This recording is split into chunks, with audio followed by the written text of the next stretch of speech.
Net Wealth Investments Limited is licensed to provide general advice. Our podcasts are not tailored to any one financial situation and may contain views of our presenters which may not align with Net Wealth. The guests, organisation and Net Wealth have an arrangement for their financial products to be available for investment through Net Wealth platforms, and Net Wealth may receive fees from the guest. More information about Net Wealth can be found on our website, including our financial services guide and disclosure documents. Please seek professional advice before acting. Welcome to the Net Wealth Portfolio Construction Podcast, brought to you by the Net Wealth Investment Research Team.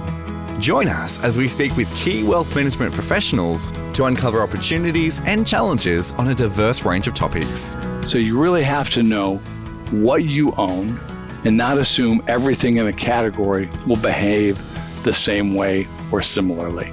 In this environment, doing your homework really pays off. With your host, Paul O'Connor.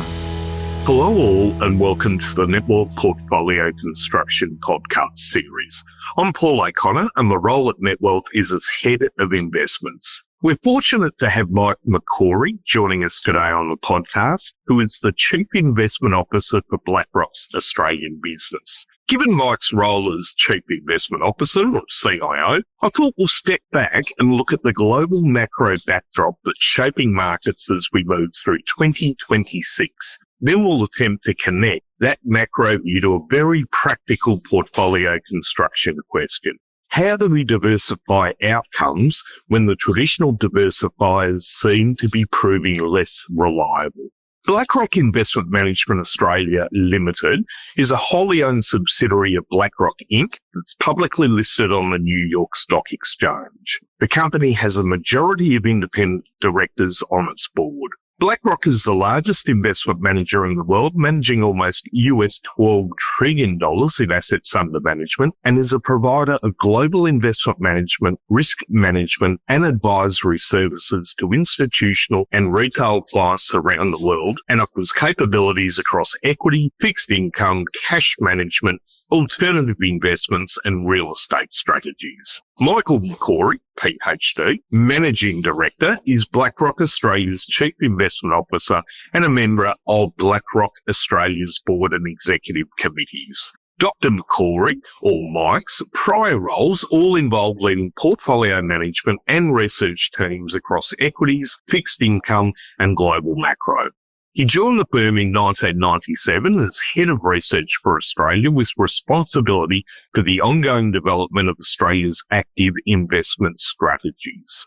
Prior to joining the firm, Mike was with the Securities Institute Research Centre of Asia Pacific and taught at the University of Sydney. Mike earned a BS degree in science, an MBA degree in finance, and a PhD degree in finance from the University of Memphis. There are 17 BlackRock managed funds and managed models on the Net Wealth Super and IDPS investment menus, in addition to the full range of iShare index funds and ETFs covering diversified strategies and all the major asset classes. The International Monetary Fund's anticipating global GDP growth of around 3.1% in 2026, so similar to 2025, with the developed world projected to grow at 1.8% and the emerging economies at 4.1%, which should assist in supporting financial markets over the year ahead. In addition, inflation continues to moderate globally and is expected to be around 3.8% in 2026, with Australia's recent rising inflation being an exception. Moderating inflation will assist to ease pressure on cash rates and bond yields, which again should be a positive for markets. But geopolitical risks still appear elevated and certainly contributed to market volatility last year, courtesy of President Trump's trade policies, ongoing Middle East tensions, and the prolonged Ukraine war. So this could be a continued headwind for the markets in the year ahead. So from a macroeconomic viewpoint, all seems reasonably positive for the year ahead. However, so far this year, we've seen volatility spike across developed markets. This volatility, though, appears courtesy of the fast-paced growth of AI capabilities and markets trying to understand the impact AI will have on business models and their profitability going forward. So I'll certainly be interested in understanding Mike's thoughts on the topic. So, Mike, thanks for joining us on the podcast. It's great to have you. How about you provide a few framing comments and then we'll get into the questions. Thanks, Paul. It's great to be here, and thanks for having me on the podcast. To set the scene, we're in a market environment where a small number of really powerful megaforces are driving a disproportionate share of outcomes. And AI sits right at the center of that, as you mentioned. The scale and speed of what's happening in AI is pushing up against real constraints. And that changes the way we need to think about both risk-taking and diversification. The key portfolio implication is that what looks like diversification on paper could actually be a mirage. It could be a very concentrated bet in practice. And with bonds not consistently delivering the negative correlation to equities that investors became used to over the last couple of decades, it's important to find truly differentiated sources of returns. That's where market-neutral, multi-strat hedge funds come into play, but we'll get to that later. Okay, Mike. So to kick up on the macro front, what's the big picture backdrop you're watching as we head through 2026? And what are the dominant forces shaping growth, markets, and portfolio construction at the moment? For me, the big picture backdrop is one of structural transformation. We're in a period where a small number of very powerful forces are driving outsized share of economic and market outcomes. The standout among these is artificial intelligence. AI is right at the center of everything. The scale and speed of the AI boom are pushing up against physical limits, financial limits, and political limits, which means we have to rethink our approach to both taking risk and diversifying the portfolios. In this kind of environment, there's no real neutral stance. Even if you just hold a broad market exposure, you're implicitly making some big directional calls because of the concentrated nature of those big market drivers. Take AI, for example. The AI build-out is seeing many to be moving larger and faster than any technological revolution we've experienced before. If we think about steam, electricity, automobiles, the internet, cell phones, AI is moving much faster. And unlike past digital waves that could be relatively capital light, AI is extremely capital intensive. It requires massive upfront investments in things like computing power, data centers, and importantly, energy grid infrastructure. As a result, the decisions of just a handful of companies now carry macroeconomic weight. We're seeing this in markets. A few big tech firms are so influential that you can't avoid making a big call on that AI one way or the other. In other words, broad market performance has become so concentrated that avoiding these trends is almost impossible without stepping out of the market, which we don't want to do. I think it'd be good to dig a little further into the scale of the AI boom, Mike. What's different this time around, particularly in terms of that investment required in AI, and what risks is this creating for markets? I mean, you mentioned a small number of companies having an outsized influence on the market. And are there any practical constraints that might slow this story? One of the big differences now is the sheer scale of money pouring into AI. We're talking trillions of dollars of planned global investment by the end of the decade. Much of that is concentrated in the US. For me, the core question is whether the future revenues from AI justify that kind of spending. Even if at the economy-wide level, AI ultimately delivers huge gains, there's a timing issue. The spending is happening now, upfront, while a lot of the payoff in terms of revenue will come much later. That mismatch, heavy investment now versus earnings later, can put real pressure on financing. Companies may need to borrow more, which pushes leverage higher, and it makes the whole system more vulnerable to shocks in the meantime. Even if AI works in general, there's no guarantee that the specific companies investing heavily today will be the ones that capture the benefits. Think about the dominant net browser, Netscape, at the beginning of the internet revolution. It died. Thinking through, are these companies the ones that are going to be the real winners down the track? That's a big challenge for investors, and we think it lends itself towards active management. So that mismatch you've described, heavy spending now, but hopeful revenues later, has obvious financing implications. How are you thinking then about leverage, the cost of capital, and what it means for markets if yields do move higher?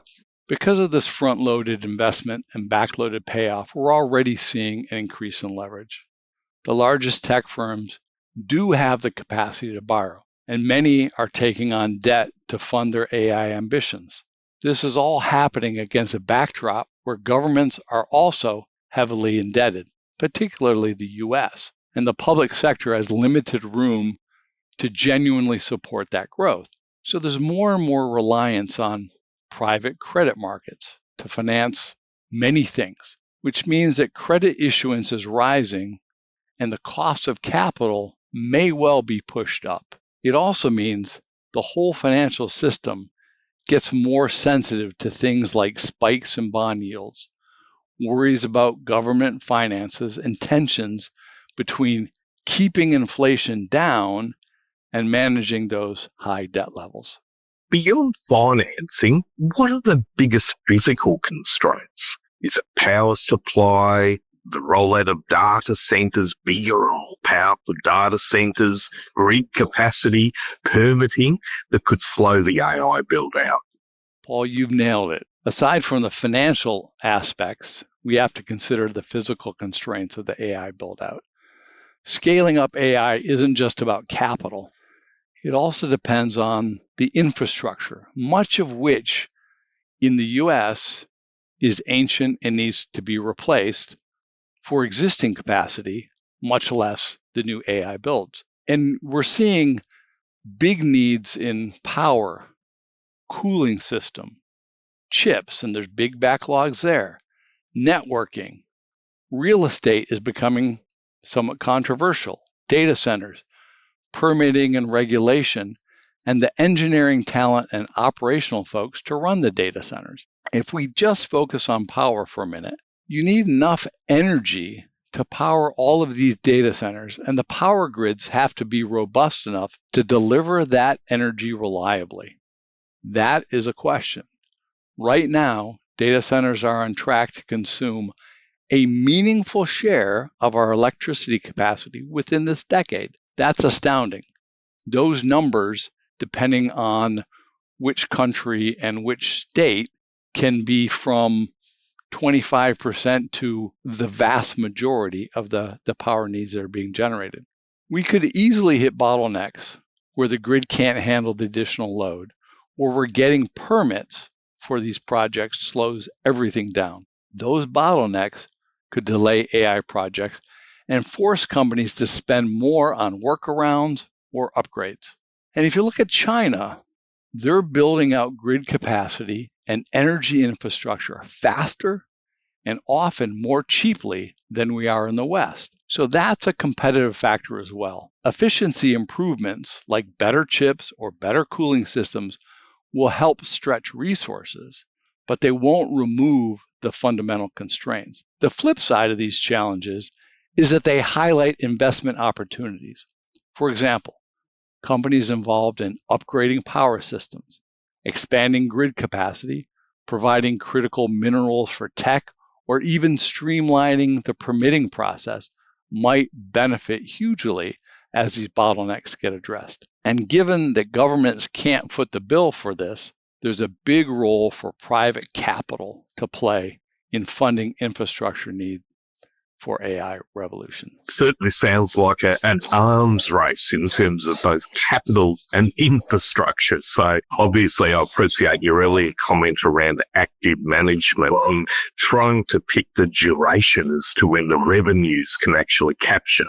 the build out of this capability. If AI is the dominant force driving change, then what does it mean for economic growth? And do you think we could actually see a productivity-led growth breakout, which obviously would be something great for Australia, something that significantly lifts the long-term growth trend? And how should investors be thinking about the concentration of this trend and who ultimately captures the value from AI?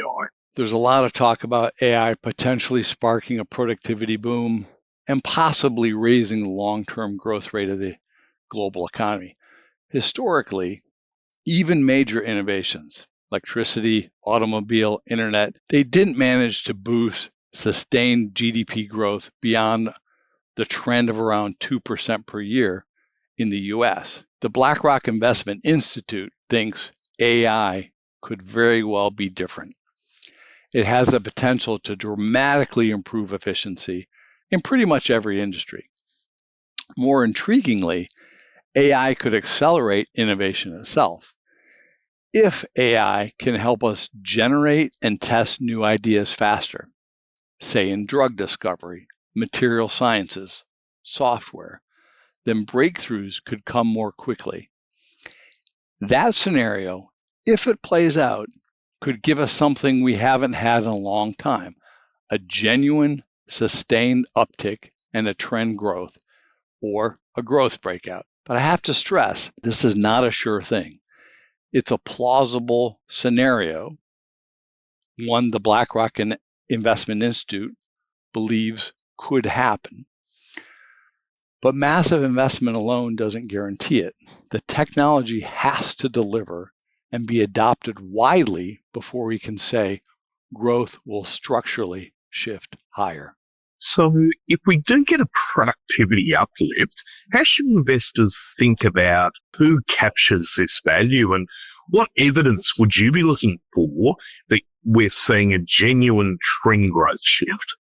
So on the question of concentration, who benefits, this is the key question in my mind.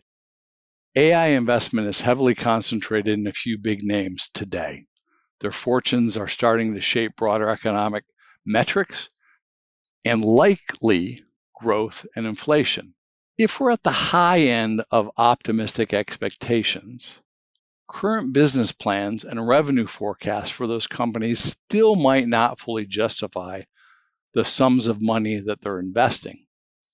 So the case for AI really paying off might depend on things that aren't on the intermediate horizon.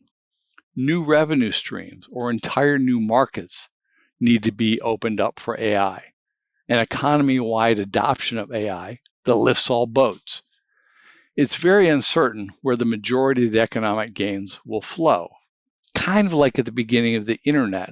We had some inkling, but we didn't have any concept of how it was going to play out, what we have on our smartphones that didn't even exist back then.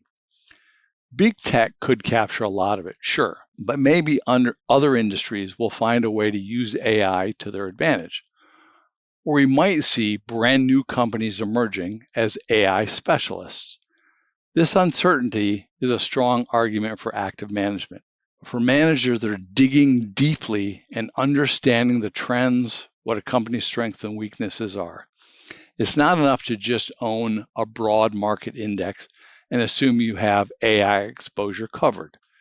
We need to think carefully about which companies, which sectors are likely to emerge as the real winners of the AI age. You've covered very articulately some very big themes and structural change going on in society and the global markets. So given your comments around active management, it would be great to bring the discussion back to market position. Given everything we've discussed so far, are you still leaning risk on in your outlook?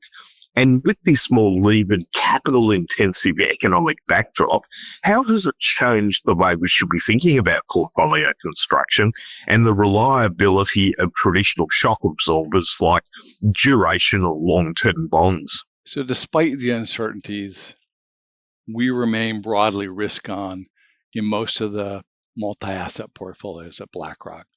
In practical terms, that means we're still overweight equities, particularly in the US, because that's where the AI momentum is the strongest and is combined with continued strong earnings growth. The way I see it, AI is such a dominant theme that to be significantly underweight equities could mean missing out on that growth. Now, you always get shocks. NVIDIA's report yesterday, it rallied and it fell today.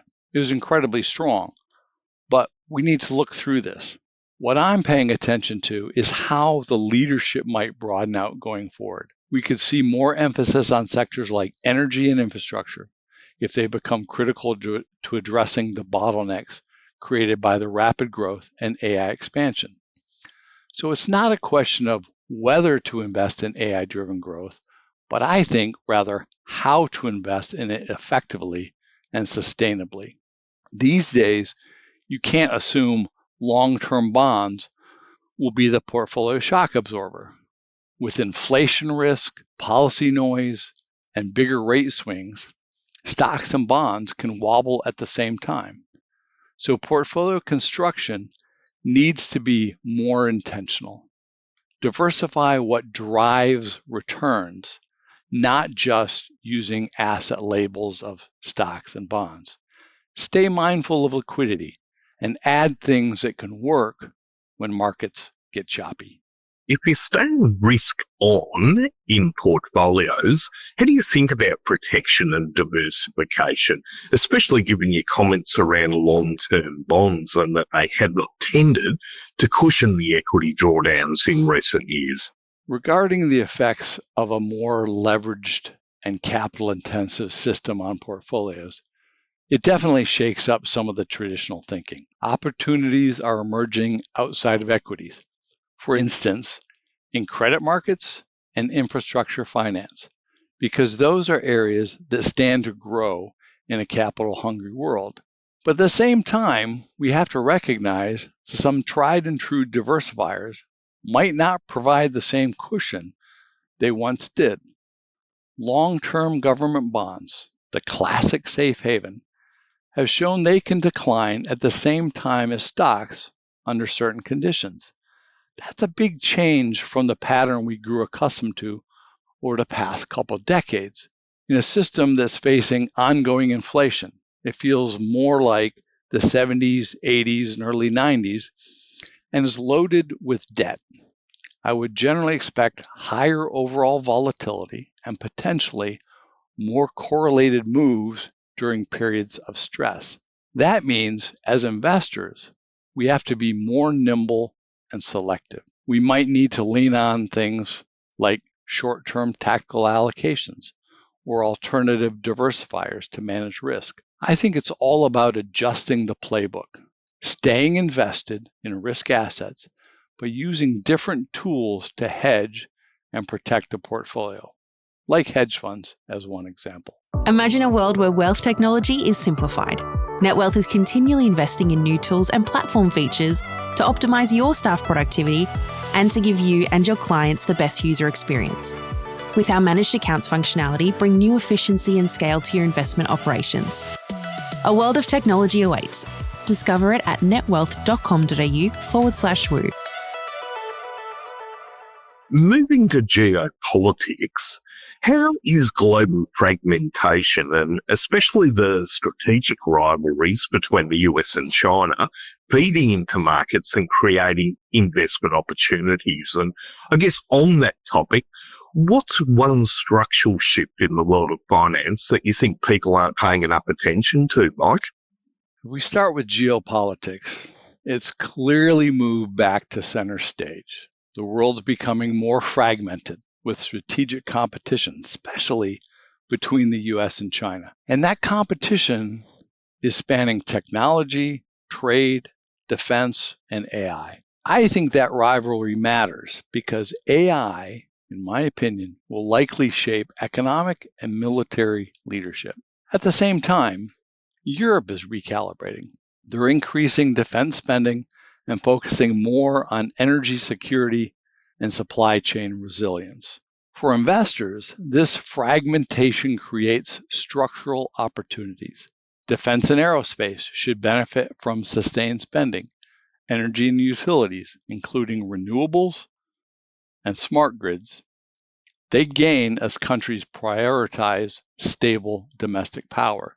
Infrastructure tied to semiconductors, 5G, critical minerals, and supply chain reshoring also stand to benefit, often with government backing. One big shift in finance that I don't think gets enough attention is the rise of stablecoins, and more broadly, the slow march towards tokenizing assets. A few years ago, stablecoins were mostly a niche crypto thing. Now, they're on the radar of big banks, major institutions, and regulators. At their core, they're digital tokens that are pegged to traditional currencies like the US dollar. And people are starting to use them for payments and cross-border transfers because they can move money quickly, 24/7, without going through the usual banking channels with all of the banking delays. Regulation is a big piece of this. Governments are still trying to figure out how to oversee stablecoins. But that work is a key step if they're going to be adopted more widely.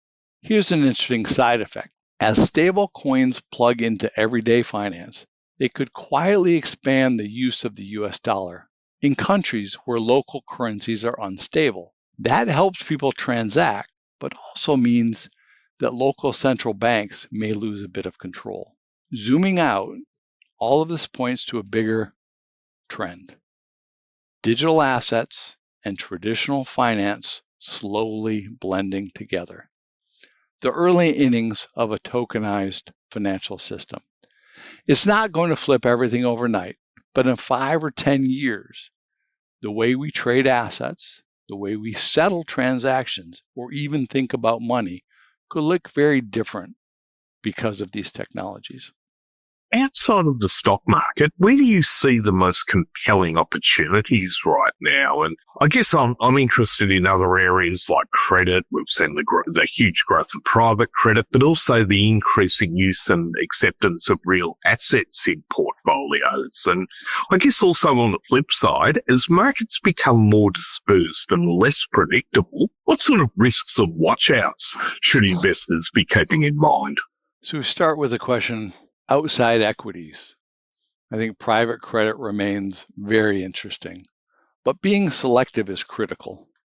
The space grew rapidly during the period of low interest rates or near zero interest rates. Those looser underwriting terms and tighter spreads are now being tested. We're seeing stress in some of the smaller borrowers and on some of the newer platforms. I don't think it's systemic, but the dispersion is widening. The key risk is the liquidity mismatch. Investors may expect access to capital before underlying loans mature. Manager quality and disciplined underwriting matter enormously here.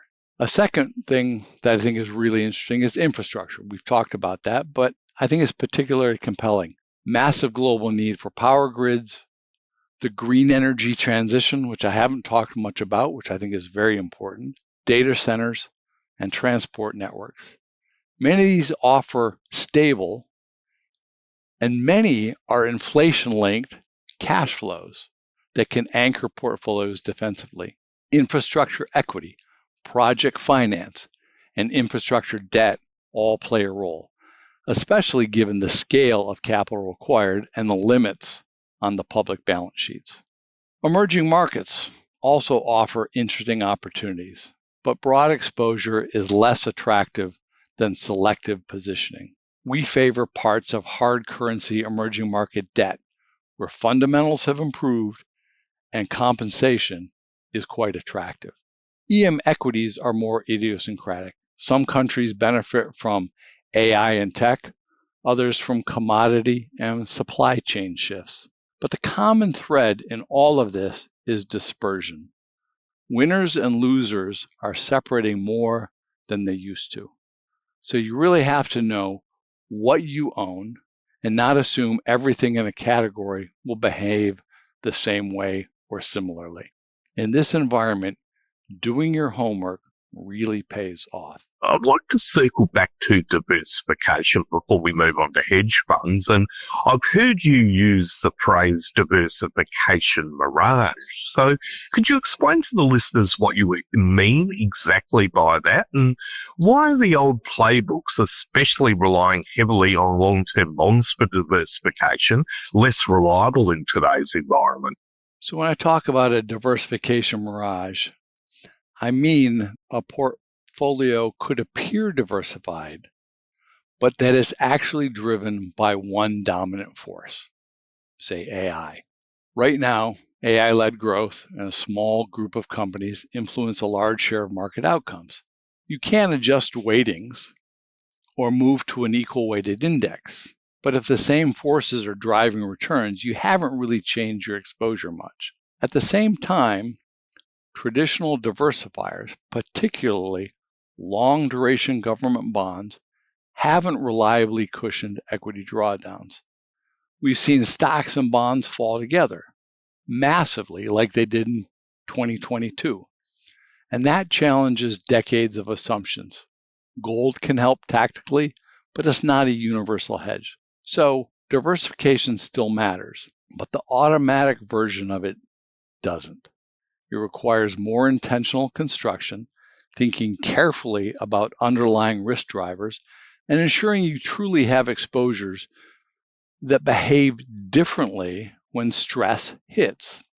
We need to be thoughtful about how we build resilient portfolios. I guess this sets us up perfectly to move into hedge funds. I guess given everything you've said about the current environment, why do hedge funds matter more right now? So I think this is exactly the kind of market where hedge funds start to make a lot more sense. When the old set of diversifiers aren't doing their job, you need other ways to spread risk and smooth out returns. The real problem right now isn't just volatility or a chance of a downturn.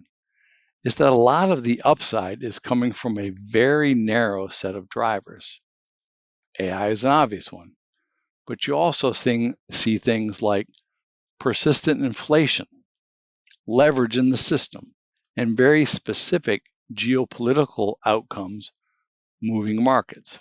And when so much price action boils down to just a few forces, you can own a bunch of different stocks or even multiple asset classes and still basically be making the same bet.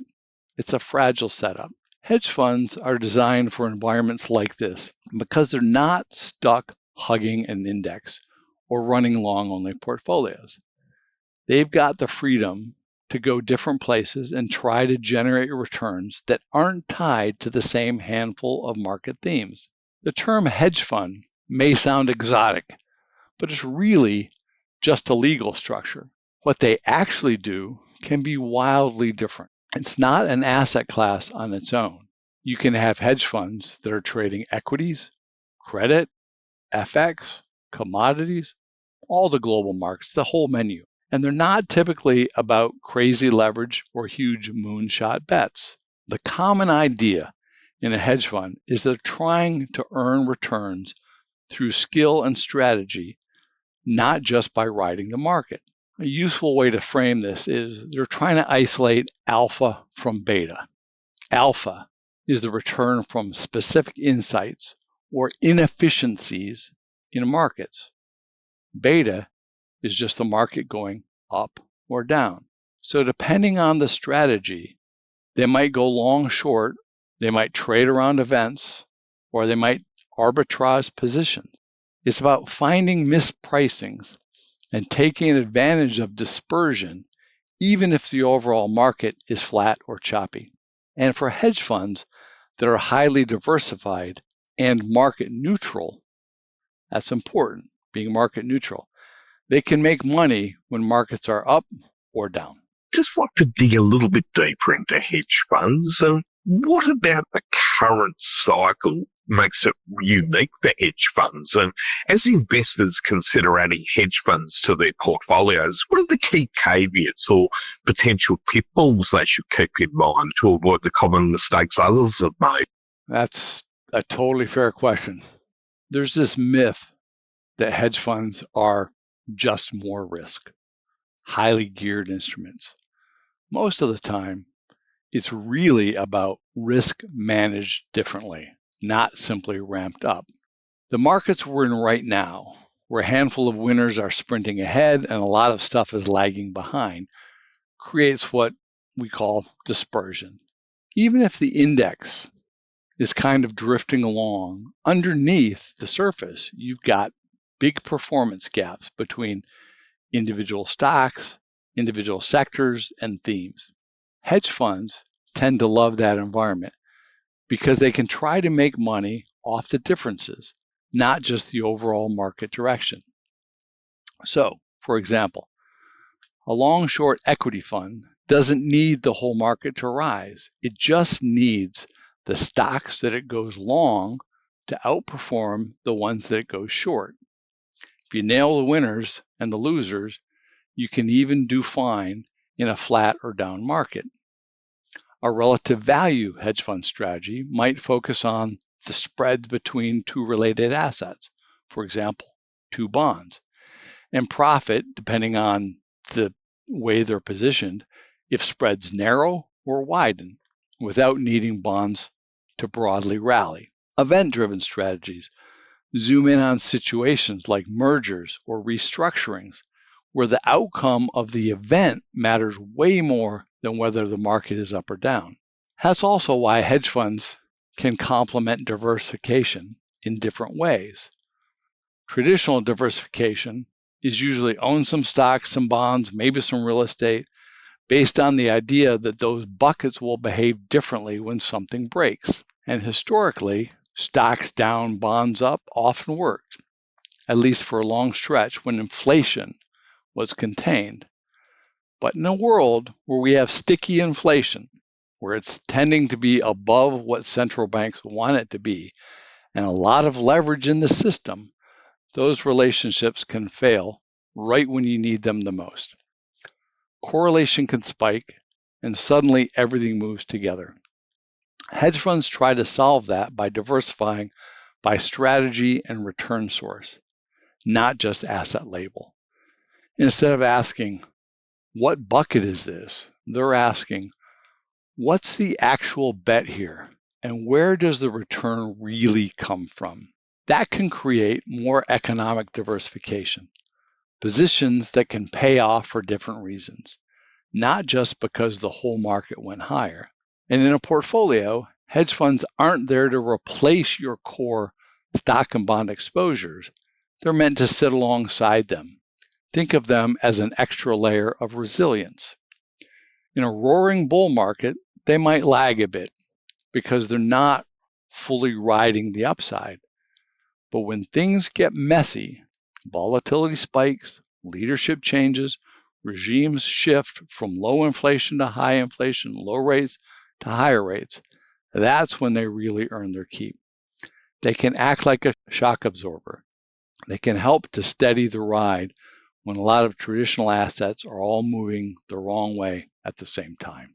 You're talking about hedge funds being complementary to the traditional exposures in a portfolio. So where do they best fit today? And let's just take the traditional 70-30 portfolio, 70% stocks, 30% bonds. How might they implement, a daily liquid market neutral multi-strat hedge fund as a diversifier in that mix? So on the implementation side, it helps to stop thinking about old school labels and just ask, what do we want the portfolio to actually do? If you start with a classic 70-30 stock bond mix and adding a daily liquid market neutral multi-strat hedge fund sleeve, that can be really useful as a diversifier. You're not replacing the core, you're adding a third pillar that behaves differently. A true market neutral multi-strat can go long and short across different markets, aiming for steady returns that don't depend on whether stocks are up or bonds are up. If I'm screening for this, I'm looking for a whole range of things, but I'll distill it down to three. First, I want to find a multi-strat that is truly lowly correlated to stocks and bonds. That is market neutral. I don't want a hedge fund that's basically just a hidden tech bet or loading up on beta. You can get as much beta you want in ETFs for a handful of basis points. You don't want to be paying performance fees on beta. Second is liquidity, so that you can rebalance or get access to it when you actually need it, especially in a stress period. Third, and possibly most importantly, is risk management. You want a manager that has great risk systems, diversified positions, and can take hits without blowing up. So on returns, a 7 to 9% net target is reasonable for a lot of hedge fund approaches in this environment. And if it's going to do, say, an 8% return with a 3 to 4% risk level, it's genuinely uncorrelated. It's not adding just to return. It's improving the portfolio's overall risk-adjusted profile. Nice return with low risk and uncorrelated to the rest of the portfolio. Sizing becomes a big question, and it depends on the goal. If you want this to truly stabilize the portfolio, it usually can't be a tiny allocation. Instead of a 2 or 3% weight, you might need to think about more like a 10 to 15% weight, depending on conviction and objectives. And the mindset matters. You're not buying this to beat equities in the best bull market. You're buying a multi-strat market neutral hedge fund so that in rough years, when stocks are flatter down and bonds aren't helping much, this sleeve is still trying to grind out mid to high single-digit returns. Over the full cycle, that can really smooth outcomes. So the simplest way to say it is, hedge funds work best as a third pillar when you're worried stocks and bonds could wobble at the same time. In a world where equity leadership is narrow, bond protection is less reliable, and regimes can flip quickly, having something that's truly different under the hood can be incredibly valuable. And viewed that way, hedge funds look less like an exotic add-on and more like a practical tool for building a more resilient portfolio. To wrap up, if our listeners could take away just one thing from today's discussion that's been very broad about the macro outlook and portfolio construction, what should it be? I'd say the main takeaway is that diversification still matters. It's just that the old assumptions about diversification may not hold true right now. In a market driven by a few dominant forces, you can't simply rely on the usual playbook of stocks, bonds, and a bit of cash or gold and assume you're covered. You might need to think more creatively and be more proactive in designing your portfolio's safety nets. In practice, that means deliberately choosing where to take risk and making sure you have the flexibility and a real plan B in place. Don't just hold assets because traditionally they were labeled safe. Hold them because you understand how and why they'll perform when the environment changes. And as we've discussed, consider introducing truly uncorrelated source of returns like market neutral hedge funds, which could target, say, 7 to 9% return after fees with low correlations to markets and risk levels that are similar to bonds. Those strategies could help reduce your reliance on any single outcome and make your overall portfolio more resilient.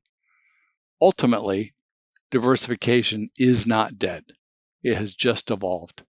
The goal remains the same. We want portfolios that can weather different storms, but we have to be more intentional about how we get there.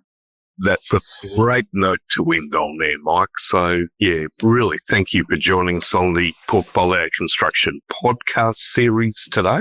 It's been a really fascinating discussion. It really has been, from touching on the global macro outlook to then the boom of AI and I guess the various, potential winners and losers out of AI. But particularly at the moment, we're still in that significant capital intensive phase, and it's difficult to understand, I guess, who will be the biggest winners. So hence, then I think it rolled perfectly into your comments around the importance of active management there as well. So, and then finally, obviously, your comments around hedge funds and I guess the challenges of continuing to, evolve our views and the way we build portfolios to adapt to the, markets and development of society to ensure we still are diversified there, Mike. So thank you very much for your time and your insights.